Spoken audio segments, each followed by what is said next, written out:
Question one देख लेते हैं। हमसे बोल रखा है कि 14 केजी पल्सेस थी, मतलब 14 केजी दाल थी, जिसका कॉस्ट ये दे रखा है हमको, what is the cost of 22 KG. ठीक है, तो 22 केजी का पल्सेस का मतलब 22 केजी पल्सेस का प्राइस क्या होगा, हमसे ये पूछ रहा है। अब देखो ये एक चीज़ देखो कि हम लोग पढ़ रहे हैं कि भाई प्रोपोर्शनैलिटी पढ़ रहे हैं ना, डायरेक्ट और इनवर्स प्रोपोर्शनल पढ़ रहे हैं, तो इसी का यूज़ करेंगे। तो देखो यहाँ पर कि एक चीज़ याद रखो कि क्वांटिटी जो होती है, ठीक है, क्वांटिटी जो होगी वो डायरेक्टली प्रोपोर्शनल होगी प्राइस के ना। अगर ज़्यादा चीज़ लोगे तो प्राइस भी ज़्यादा होगा, क्वांटिटी अगर कम लोगे तो प्राइस भी कम होगा। तो मतलब एक दूसरे के ऊपर ये डायरेक्टली डिपेंड कर रहे हैं, इसलिए हम लोग डायरेक्टली प्रोपोर्शनल कहते हैं। और हम लोग कहते हैं जब भी प्रोपोर्शनैलिटी हटता है तो कांस्टेंट आता है, तो इसलिए यहाँ पर क्यू से क्वांटिटी और पी से प्राइस। ठीक है, मैं ऐसा रिप्रेजेंट कर रहा हूँ। तो यहाँ से हटेगा तो एक के कांस्टेंट आएगा जो कि इन दोनों को मल्टीप्लाई हो रहा है। ठीक है, ये दोनों मल्टीप्लाई हो रहा है। ठीक है, तो पी यहाँ पर क्या था, मल्टीप्लाई था, उधर जाकर डिवाइड, तो इसका मतलब क्या होगा, इसका मतलब ये होगा। ठीक है, जो कांस्टेंट वैल्यू होगी वो क्यू और पी का डिवाइड करने पे आएगा। ठीक है, और वो हर एक के केस में सेम होगा। ठीक है, क्वांटिटी को प्राइस से डिवाइड करेंगे तो जो वैल्यू आएगी ना वो कांस्टेंट होगा। अगर तुमने इधर प्राइस ले रखा है तो इस हिसाब से प्राइस बाई क्वांटिटी आएगा आंसर तुम्हारा, लेकिन कांस्टेंट सेम ही रहेगा। ठीक है, तो यहाँ पर हम लोग टेबल बना लेंगे क्वांटिटी। ठीक है, तो पहले एक चीज़ और लिख देना कि let 22 KG of pulses cost x rupees. ठीक है, मान लेते हैं कि जो 22 किलो पल्सेस थी उसका कॉस्ट जो आता है एक्स रुपये आता है। अब यहाँ टेबल बनाते हैं, एक बार क्वांटिटी लिखेंगे, उस हिसाब से क्वांटिटी कितना था 14 केजी, तो 14 लिख दिया, उसका प्राइस उसके नीचे वाले में लिख दिया। ठीक है, उसके बाद क्या दे रखा है 22 केजी का, और नीचे हमको प्राइस नहीं पता तो उसका एक्स मान लेते हैं। अब इसी का यूज़ करेंगे, तो जो कांस्टेंट होगा उसका मतलब क्या है कि quantity divide by price, quantity divide by price equal होगा उस कांस्टेंट के। ऐसे ही दूसरे केस में होगा कि quantity divide by price equal होगा कांस्टेंट के, और ये दोनों ही वैल्यू कांस्टेंट देंगी, और क्योंकि ये जो जो वैल्यू देंगी वो कांस्टेंट होगी, मतलब वो आपस में बराबर होगी। ठीक है, मतलब ये जो अपॉन में वैल्यू है, जो फ्रैक्शंस में वैल्यू है, ये दोनों एक दूसरे के बराबर हो। अब इनको सिंपल सा सॉल्व करने का तरीका ये है कि क्रॉस मल्टीप्लाई कर लो, तो इस हिसाब से 14 इंटू एक्स हो जाएगा और 882 इंटू 22 हो जाएगा। 14 एक्स के साथ मल्टीप्लाई होता है, उधर जाकर डिवाइड होता है, तो 882 इंटू 22 डिवाइड बाई 14, 2 7 14 होता है, 2 1 2 2 1 2, फिर 7 से इसको डिवाइड करने का ट्राई करते हैं, 7 7 7 7, और देखो 7 7 1 बचेगा 18, फिर 321 और 7 7 7 टू जब 14, 7 टू जब 14 करेंगे तो 4 बचेगा 42, 7 6 42। ठीक है, तो इसको काटने में 126 आ रहा है, उसके साथ प्रोडक्ट में 11 है। ठीक है, और नीचे कुछ बचा नहीं, तो एक्स इक्वल्स टू 126 इंटू 11, जो कि क्या हो जाएगा 126 126 6 7 8, हाँ 6 7 8 2 1 3 1 1386, ये आ गई हमारा। ठीक है, ऑप्शन नंबर डी सही है। क्वेश्चन नंबर 2 देख लेते हैं। हमसे बोला है 8 ऑरेंज का कॉस्ट जो है वो 52 है, how many orange can be bought for 169 rupees. एक ऑरेंज का कॉस्ट 52 है। अब सिंपल देखो, क्वांटिटी क्वांटिटी प्राइस वाला है, क्वांटिटी जो डायरेक्टली प्रोपोर्शनल होता है प्राइस के, क्यू मतलब क्वांटिटी, क्यू मतलब क्वांटिटी, क्वांटिटी बढ़ाओगे तो प्राइस बढ़ जाएगा, तो इसलिए डायरेक्टली प्रोपोर्शनल है, एक दूसरे पर डायरेक्टली डिपेंड कर रहे हैं ना। अब देखो यहाँ पर प्रोपोर्शनलिटी हटता है, कांस्टेंट होता है, तो इस हिसाब से क्यू इक्वल्स टू के पी आ गया, के मतलब कि कांस्टेंट। ठीक है, के यहाँ पे उस कांस्टेंट को रिप्रेजेंट कर रहा है। अब यहाँ पर के था, इसके साथ मल्टीप्लाई में, इधर क्या हो जाएगा डिवाइड, पी इधर क्या हो जाएगा डिवाइड हो जाएगा, तो के दे देगा। इसका मतलब ये है कि इन दोनों का डिवीजन जो है, मतलब क्वांटिटी डिवाइड प्राइस का जो रेशियो आ रहा है वो आपस में इक्वल होगा। तो इसका मतलब कि 8/52 इक्वल्स टू एक्स बाई 169। अब तुम कहोगे ये कहाँ से आ गया। अब देखो क्वांटिटी हमको क्या दे रखी थी 8 ऑरेंज, तो 8 लिख दिया, टेबल बना रहे हैं हम लोग। उसका प्राइस क्या दे रखा 52, उसके नीचे ले 52 लिख दिया। उसके बाद बोल रखा है प्राइस दे रखा है 169, तो प्राइस लिख दिया, और ऊपर वाली क्वांटिटी नहीं पता तो उसकी जगह एक्स लिख दिया, और उसकी जगह एक्स लिख रहे हैं इसलिए उसको माना भी है कि let the number of orange that can be bought for 169 rupees be x. ठीक है, तो एक 169 रुपीज़ में जितने ऑरेंज खरीदे जा सकते हैं वो x है, क्योंकि हमको उसकी पता नहीं है वैल्यू। अब इसको सॉल्व करने का तरीका क्रॉस मल्टीप्लाई कर लो, तो इस हिसाब से 8 इंटू 169 हो जाएगा। तो 8 into 169 equals to 52 into x, 52 x के साथ मल्टीप्लाई तो उधर जाकर डिवाइड, तो 8 into 169 divide by 52 equals to x. काट लो इसको, तो 2 4 ज़ा 8, 2 1 2 2 ज़ा 4, 1 बचेगा, 2 6 12, फिर 4 इन 4, और 7 4 ज़ा 28, और 6 4 ज़ा 24 नहीं कटता है, तो 2 से काटते, 2 2 ज़ा 4, 2 1 ज़ा 2, 2 3 ज़ा 6, 13 आ गया। 13 देखो, 13 ज़ा 13, और 13 का टेबल 13 बार पढ़ोगे तो 169 आता है। तो क्या बच गया, x इक्वल्स टू 2 इंटू 13 बचा है, यहाँ से 2 और यहाँ से 13, बाकी सब कट गया। 2 3 क्या होता है 6, और 2 1 क्या होता है 2, x की वैल्यू क्या आ गई यहाँ पे 26। ठीक है, तो ऑप्शन नंबर सी सही है। क्वेश्चन में थर्ड देख लेते हैं। बोल रखा है मैं a machine fills 420 bottles in 3 minutes, अच्छा 3 आवर्स, कि एक मशीन थी वो 420 बोटल्स को 3 आवर में फिल कर पाती, तो कितनी बोतल लगेगी, how many bottles will it fill in 5 hours, तो 5 घंटे में कितनी बोटल्स वो फिल कर पाएगी।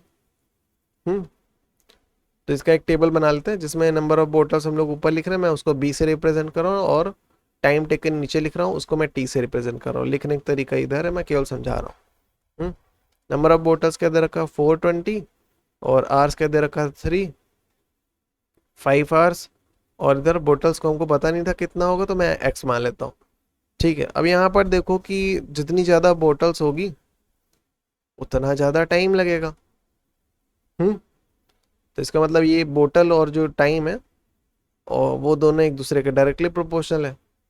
ठीक है, प्रोपोर्शनैलिटी हटता है, कांस्टेंट आता है, तो यहाँ पर के कांस्टेंट आ गया, k time t, k multiply t, t multiply में था इधर आकर डिवाइड, तो b by t equals to k देगा। इसका मतलब ये है ना कि बोतल और टाइम का वैल्यू का जो हम लोग डिवाइड करते हैं तो एक कांस्टेंट आता है जो कि दोनों ही केस में इक्वल होगा। इसका मतलब क्या है कि 420 divide by 3 equals to x by 5। इसको सॉल्व करने का तरीका क्या है, क्रॉस मल्टीप्लाई कर लो। तो 420 into 5 equals to 3 into x हो जाएगा, 3 क्या था एक्स के साथ मल्टीप्लाई था, इधर आके डिवाइड हो जाएगा। ठीक है, तो 420 into 5 divide by 2 equals to x, 2 1 ज़ा 2, 4 2 1 ज़ा 2, 2 0। ठीक है, तो 210 into 5 equals to x, 5 5 into 5 5 two 10, तो 1050 इक्वल्स टू एक्स की वैल्यू क्या आ गई 1050। अच्छा नीचे 3 था, सॉरी यहाँ 3 था, गलत हो गया। ठीक है, तो 3 से इसको काट लेते हैं, 3 1 ज़ा 3, तो 1 बचेगा 12, और 3 4 ज़ा 12, और 3 0, तो 140 इंटू 5, तो इस हिसाब से 500, 5 4 ज़ा 20, 0 या 2 पर 5 700, एक्स की वैल्यू क्या आ गई 700। ठीक है, क्वेश्चन नंबर 4 देखते हैं। हमसे बोला है एक कार जो थी वो ट्रेवल कर रही थी एक यूनिफॉर्म स्पीड के साथ, जो कि क्या है 75 किलोमीटर पर आवर। इसका मतलब क्या है कि वो 75 किलोमीटर कवर कर रही है 1 घंटे में। ठीक है, पर आवर मतलब कि एक, ठीक है 1 आवर में। अगर मैं इसका टेबल बना लूँ इस तरह से कि मैं ऊपर लिख दूँ डिस्टेंस और नीचे लिख दूँ अगर टाइम, तो ये कुछ ऐसा बनेगा। फिर आगे चल के हमसे बोल रखा है यही car how much distance will it cover in 20 minutes, तो इस हिसाब से 20 मिनट में वो कितना डिस्टेंस कवर कर ले। क्योंकि हमको डिस्टेंस नहीं पता तो उसको हम लोग एक्स मान लेते हैं। लिखने का तरीका ये ले रखा है। ठीक है, 1 घंटे को हम लोग क्या लिखते हैं 60 मिनट भी लिख सकते हैं ना। 1 घंटे में 60 मिनट होते हैं, 60 मिनट्स होते हैं, इसलिए हम लोग तो मिनट में लिख लेते हैं क्योंकि इनकी यूनिट सेम होना जरूरी है। ठीक है, अब क्योंकि जो डिस्टेंस होता है वो टाइम के डायरेक्टली प्रोपोर्शनल होता है। जितना डिस्टेंस चलोगे उतना ज़्यादा टाइम लगेगा। ठीक है, तो होगा क्या कि डायरेक्टली प्रोपोर्शनैलिटी जब भी हटता है ना कांस्टेंट आता है। यहाँ पर वो कांस्टेंट के है तो के टाइम्स टी हो जाएगा, के मल्टीप्लाई टी हो जाएगा, टी इधर मल्टीप्लाई होता है इधर डिवाइड हो जाएगा, तो d by t equals to k. अब ये हमको इससे हम ये समझते हैं कि जो डिस्टेंस और टाइम की जब इनका फ्रैक्शन निकालते हैं तो एक कांस्टेंट वैल्यू आती है जो दोनों ही केस में सेम होगी। इसका मतलब क्या है कि 70/60 equals to x by 20। Cross multiply कर लो, इसको सॉल्व करेंगे यही तरीका, तो एक्स इंटू 60 क्या हो जाएगा इक्वल्स टू 75 इंटू 20, 60 इधर मल्टीप्लाई था उधर जग डिवाइड होगा, तो 75 इंटू 20/60। सॉल्व कर लेते हैं, 0 0 कट गया, फिर 2 1 2, 2 3 6, 3 1 3, 3 2 6 और 3 5 15, 25 x इक्वल्स टू 25। ठीक है, मतलब कि 25 किलोमीटर ट्रेवल करेगा। क्वेश्चन 5 देख लेते हैं। बोला है weight of 12 sheets of a thick paper is 40 gram. 12 sheets का थिकनेस जो था, वेट जो था वो 40 ग्राम्स था। ठीक है, तो इसका अगर मैं टेबल बना लूँ, ऊपर में लिख दूँ नंबर ऑफ शीट्स,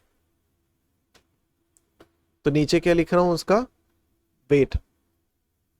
ठीक है, मैं ढंग से लिख नहीं रहा हूँ, समझ लो बस वो लिखा क्या।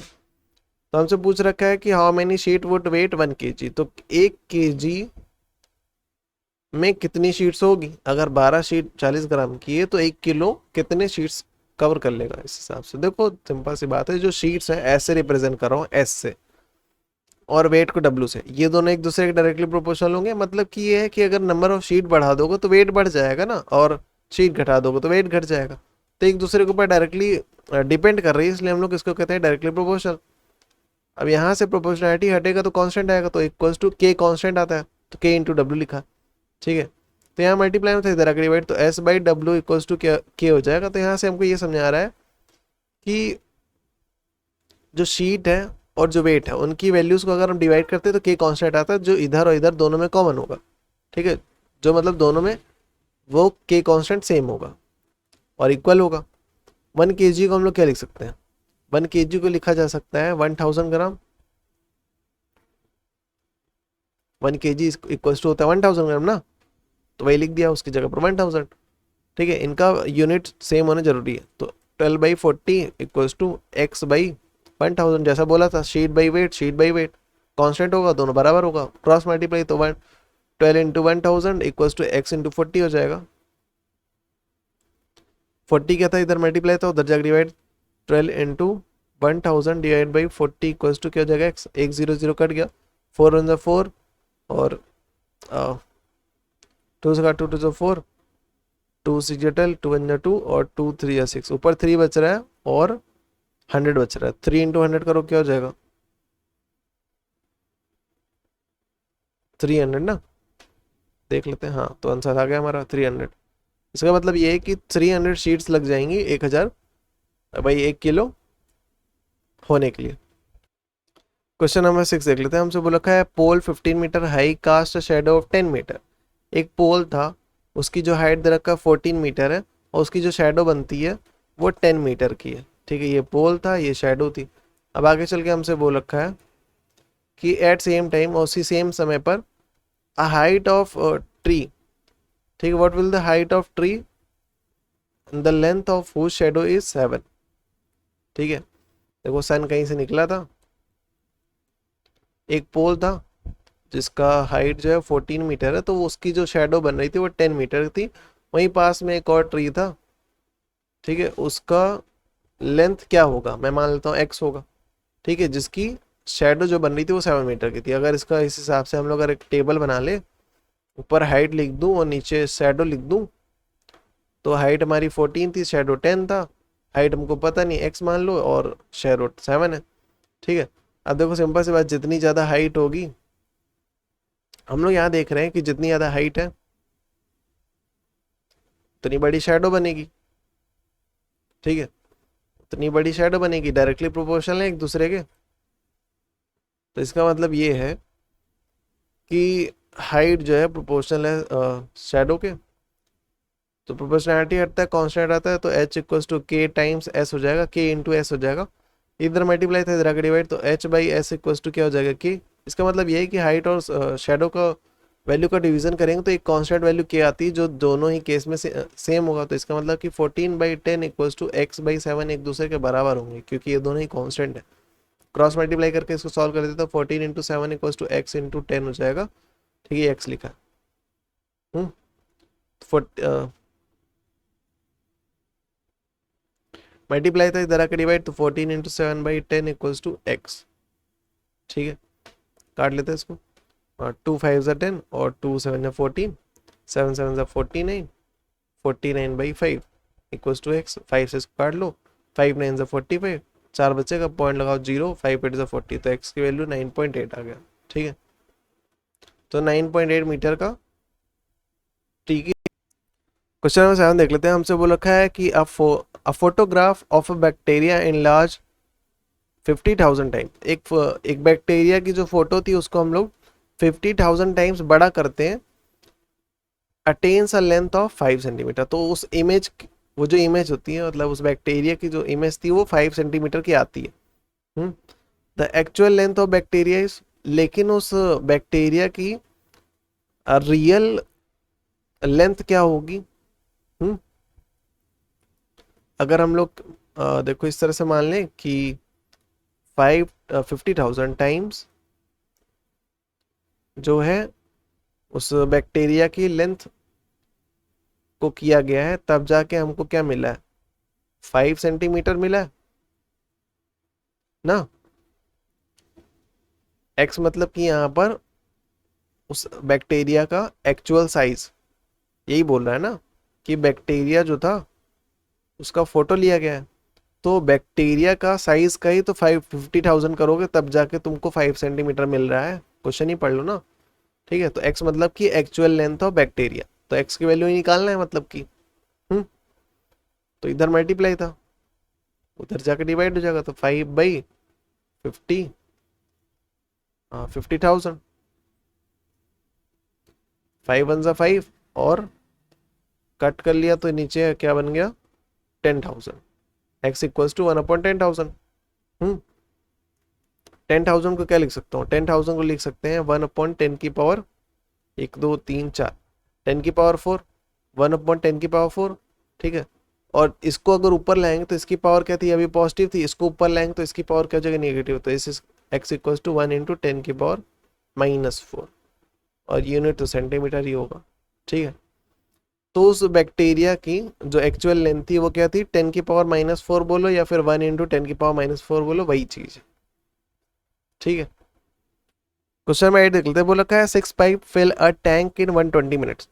6 पाइप थे, वो एक टैंक को फिल करने में 120 मिनट लगाते हैं, और 5 पाइप अगर होंगे तो उसको फिल करने में कितना टाइम लगेगा? सिंपल सी बात है, अगर नंबर ऑफ पाइप बढ़ा दोगे तो टाइम हमारा कम लगेगा ना। तो ये दोनों एक दूसरे के इनवर्सली प्रोपोर्शनल है, तो इसको ऐसे दिखाते हैं।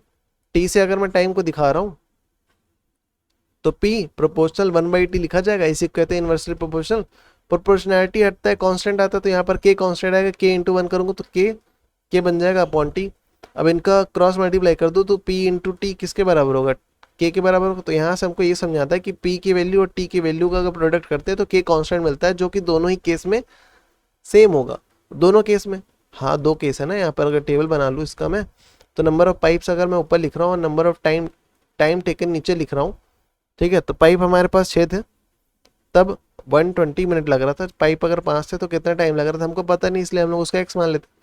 ठीक है, अब जैसा कि मैंने बोल रखा था कि पाइप और टाइम का प्रोडक्ट, ठीक है, बराबर होगा दोनों ही केस में। तो ये केस ये, केस ये। ठीक है, 5 का था मल्टीप्लाई था, इधर आके डिवाइड, तो 6 × 120 डिवाइड बाई 5 = x दे देगा। 5 से इसको काट लेते हैं, तो 5 2 × 10 और 5 4 × 20, 6 × 24 = x की वैल्यू। तो इसको प्रोडक्ट कर लो, 6 4 24, 4 यहाँ 2 पर कैरी, 6 6 12 13 14, तो 144 x की वैल्यू आ गई। ठीक है, तो 144 मिनट लेगा उसके टैंक को फिल करने में। क्वेश्चन नंबर 9 देख लेते हैं। बोल रखा है 3 person can build a wall in 4 days। 3 आदमी थे, वो एक वॉल को 4 दिन में बनाते थे।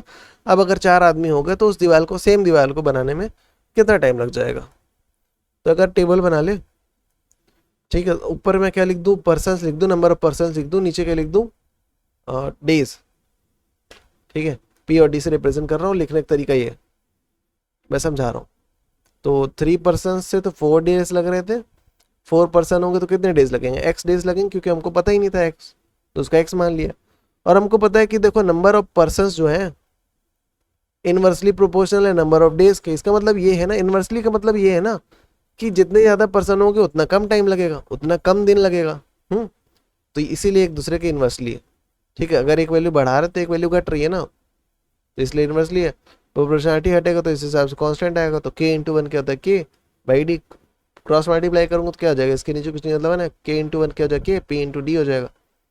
इसका मतलब ये है कि p और d का अगर प्रोडक्ट करोगे तो k कांस्टेंट आएगा, जो कि दोनों ही केस में सेम सेम होगा। तो इसका मतलब क्या है कि 3 into four equals to 4 into x के बराबर होगा। 4 इधर मल्टीप्लाई हो रहा है तो उधर जाकर डिवाइड हो जाएगा। इधर x बचा है, 4 से 4 कट गया, 3 बच रहा है, x की वैल्यू क्या आ गई 3 आ गई। ठीक है, इसका मतलब 3 डेज लग जाएंगे सवाल को खत्म करने में। क्वेश्चन में 10 देख लेते हैं। बोल रखा है car take 2 hours to reach a destination by travelling 60 kilometre per hour. ठीक है, एक कार थी, उसको 2 घंटे लग जाते हैं किसी जगह पहुंचने में 60 किलोमीटर पर आवर की स्पीड चलती है, तो how long will it take while travelling 80 kilometre per hour. अगर उसकी स्पीड 80 किलोमीटर पर आवर होगी तो उसको कितना टाइम लग जाएगा। देखो हम सबको पता है कि स्पीड जो होता है वो इन्वर्सली प्रोपोर्शनल होता है टाइम के। तो इन्वर्सली प्रोपोर्शनल ऐसे दिखाता है, स्पीड एस मतलब स्पीड, टी मतलब टाइम। मतलब कि स्पीड जितनी ज़्यादा रहेगी उतना कम टाइम लगेगा ना, इसीलिए एक दूसरे के इन्वर्सली प्रोपोर्शनल है। और प्रोपोर्शनैलिटी हटता है, कांस्टेंट आता है, तो यहाँ पर के कांस्टेंट आएगा, के इंटू वन करूँ तो क्या आएगा अपॉन टी। क्रॉस मल्टीप्लाई करूँगा तो एस टी इक्वल्स टू क्या हो जाएगा के एस स्पीड, टी मतलब टाइम। इन दोनों का प्रोडक्ट एक कांस्टेंट देगा जो दोनों ही केस में सेम होगा। दोनों केस, दो केस मतलब कि यहाँ पर अगर मैं ऐसे लिख लूँ कि ऊपर स्पीड लिख लूँ और नीचे टाइम लिख लूँ, तो स्पीड हमको क्या दे रखा था 60 और टाइम दे रखा था 2 आवर्स। ठीक है, ये आवर्स में है और ये किलोमीटर पर आवर। ठीक है, तो इस हिसाब से 80 और x था। इसका मतलब ये है कि 60 इंटू टू, ये देखो इसके s इंटू टी ना, 60 इंटू टू के बराबर होगा 80 इंटू एक्स के, क्योंकि ये दोनों ही ये कांस्टेंट देगा और वो कांस्टेंट आपस में बराबर होंगे, क्योंकि यहाँ से हमको वही पता चल रहा है ना। 80 इधर मल्टीप्लाई में था, इधर आकर डिवाइड हो जाएगा, तो 0 से 0 कट गया, फिर 2 1 ज़ा 2 और 2 4 ज़ा 8, फिर 2 2 ज़ा 4, फिर 2 3 ज़ा 6, 3/2 बच रहा है। तो x की वैल्यू 3/2, और सिंप्लीफाई करेंगे तो डिवाइड कर लेते हैं, 2 1 ज़ा 2, वन बचेगा, पॉइंट लगाओ 0, 2 5 10, 1.5। ठीक है, x की value 1.5। Therefore car will take, देखो कार को कितना टाइम लगे, ये 1.5 का क्या मतलब है 1.5 आवर्स। ठीक है, इसका मतलब क्या है 1.5 आवर्स। इसको हम लोग क्या लिख सकते हैं, इसको लिख सकते हैं 1 hour 0.5 hour, 1 hour plus 0.5 hour equals to होता है 1.5। ठीक है, 1 आवर 0.5 को हम लोग आवर्स को क्या कर लेते हैं, मिनट में कन्वर्ट कर लेते हैं। कैसे, देखो हम लोग जानते हैं 1 आवर इक्वल्स टू होता है 60 मिनट। ठीक है, तो मैं क्या कर दूं, अगर दोनों तरफ 0.5 से मल्टीप्लाई कर दूं तो इधर आ जाएगा 0.5 आवर और इधर क्या आ जाएगा 0.5 इंटू 60 आ जाएगा। तो इन दोनों को प्रोडक्ट कर लो तो 30 मिलेगा तुमको। ठीक है, तो इसका मतलब क्या है कि 0.5 आवर जो होता है वो 30 मिनट के बराबर होता है। तो मतलब इसकी जगह पर क्या लिख सकते हैं 30 मिनट। तो मतलब 1 आवर 30 मिनट किसके बराबर होगा 1.5 आवर के। ठीक है,